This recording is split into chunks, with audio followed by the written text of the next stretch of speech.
Good morning, everyone.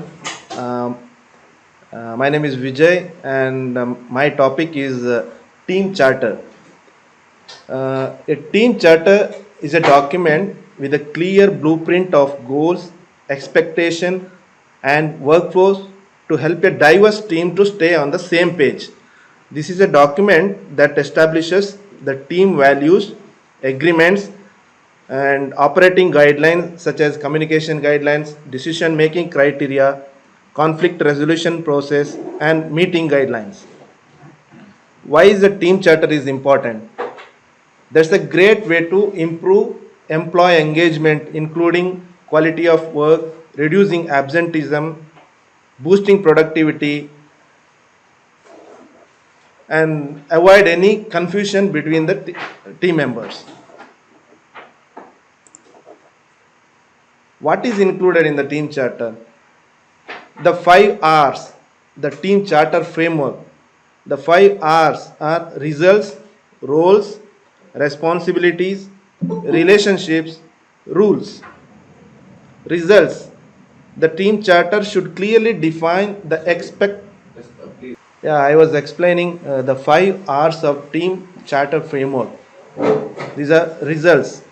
That is, in a team charter, we should clearly define the expected results or deliverables or the services of the project team.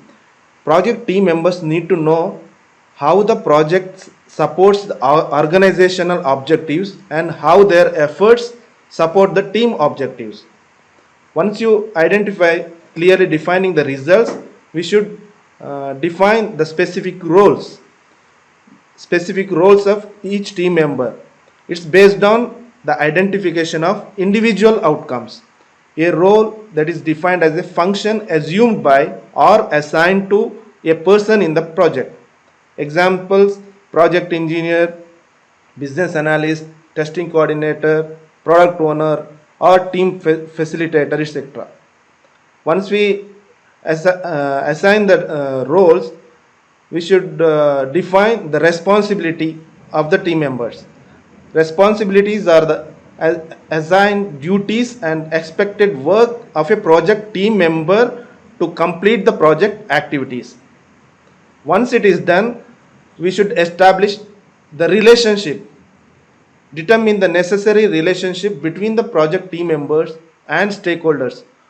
Who are the people and organization from whom team members are acquire resources to accomplish their day-to-day tasks, and to who do team members provide resources like information or products, etc., for others to perform their tasks. Relationships are both internal to the project team and external with the stakeholders. In here we can think of organizational chart or Rasi chart. Once it is done, we have to uh,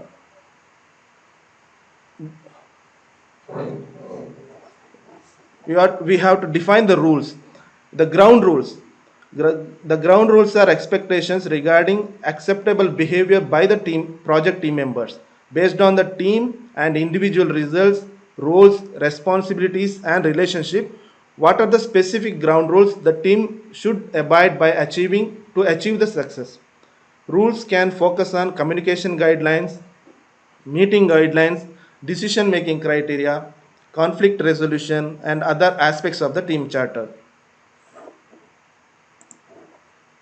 The benefits of creating a team charter: it ensures buy in from all team members, uh, holding all team members accountable, or clarifying roles and responsibilities within the team, and demonstrating the team's purpose to the rest of the organization, and providing clarity and reducing confusion in case where conflict may arise.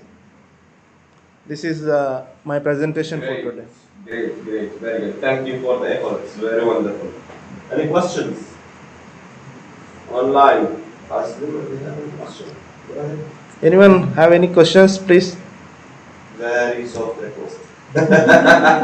Okay, please go to the previous slide, please.